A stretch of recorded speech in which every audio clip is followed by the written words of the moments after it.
On one side of the world, a new kind of car factory wakes up before the sun. Here, thousands of electric cars roll off the line, many of them destined for roads far beyond China.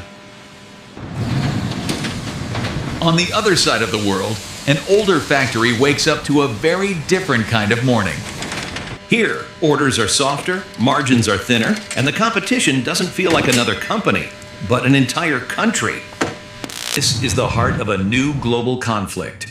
One world, two factories, and a race that no longer feels fair. For 4 decades, China's story was simple: grow, build, repeat. Highways, ports, and endless apartment towers. Double-digit growth made it feel like the boom would last forever, until the miracle began to slow and the numbers lost their shine.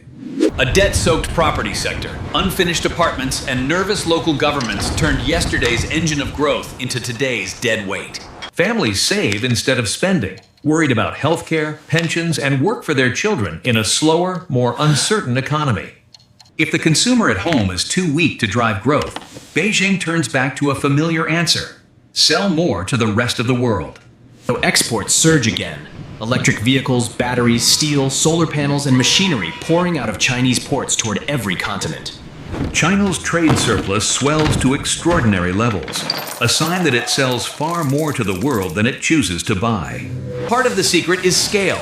When one factory can produce more cars than some countries, costs fall to levels rivals can't easily match. Another advantage is a complete industrial chain. Raw materials, components, factories, and ports all linked inside one national ecosystem. Cheap financing, tax breaks, and land deals act like invisible hands on the scales, boosting chosen industries beyond pure market logic.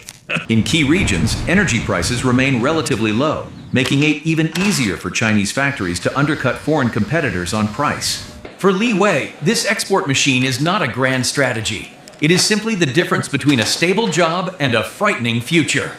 When he hears speeches about unfair Chinese imports and new tariffs, they do not sound abstract. They sound like a threat to his paycheck. For Mike in Michigan or Anna in Germany, those same cars look less like innovation and more like a slow-motion threat to their livelihoods. They remember old factory closures, and when politicians promise tariffs and protection, they applaud out of fear as much as anger. In their town, cheap imports are not a theory. They are the story of shoes, steel, and electronics that disappeared one industry at a time. The audio features a male voiceover speaking with a serious, calm, and authoritative tone. On one side, a cheaper, well-equipped Chinese EV. On the other, a familiar local brand with a heavier price and a promise of local jobs. She cares about climate change and domestic industry, but her budget pulls her toward the cheaper choice she is subtly being told to feel guilty about. When tariffs arrive, they promise to protect factories, but they quietly ask consumers like Sarah to pay the bill at the showroom. In Washington and Brussels, this is no longer just trade. It is economic security, dependency, and who controls the future of green industry. Western leaders worry that relying on one country for batteries, solar panels, and critical materials turns the green transition into a strategic vulnerability. So they respond with higher tariffs and investigations, arguing that Chinese subsidies and overcapacity are distorting global markets. From Beijing's perspective, this looks like hypocrisy. Rich countries that once embraced free trade now raising walls. Elsewhere, in Southeast Asia and beyond, cheap Chinese steel and machinery are both a blessing and a curse, helping build. Some governments welcome Chinese investment, hoping to plug into these supply chains rather than be crushed by them from the outside. For years, the system relied on a simple bargain. China would produce and invest, while the West would consume, borrow, and keep demand alive. The comforting story was that one day, Chinese households would spend more, importing as eagerly as they exported, and the system would rebalance.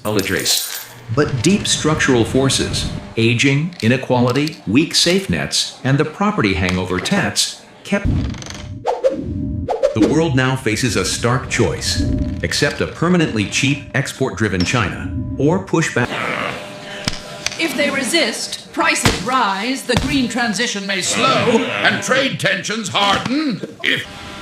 For Beijing, shifting to a truly consumption-driven model means tackling debt, reforming welfare, and accepting slower, more. Late at night, Li Wei walks past finished cars, waiting for ships that may soon face new barriers at foreign ports. On the other side of the world, Mike scrolls through news of new tariffs, unsure whether they will save his job or merely postpone the inevitable. Sarah scrolls past charts on climate change, trade wars, and cost of living crises, then returns to a simple question: which car can she actually afford? 3 ordinary lives, bound together by ships, cables, and policies they never voted on, all orbiting the same. Can the world live with a China that remains its low-cost factory indefinitely? Or must it push Beijing to consume more and export less? As China slows, exports surge, and tensions rise, the question is no longer just about growth. If you want more clear, balanced stories about the world economy, leave a comment, hit like, and subscribe to Economic 8-Bit so you never miss the next analysis.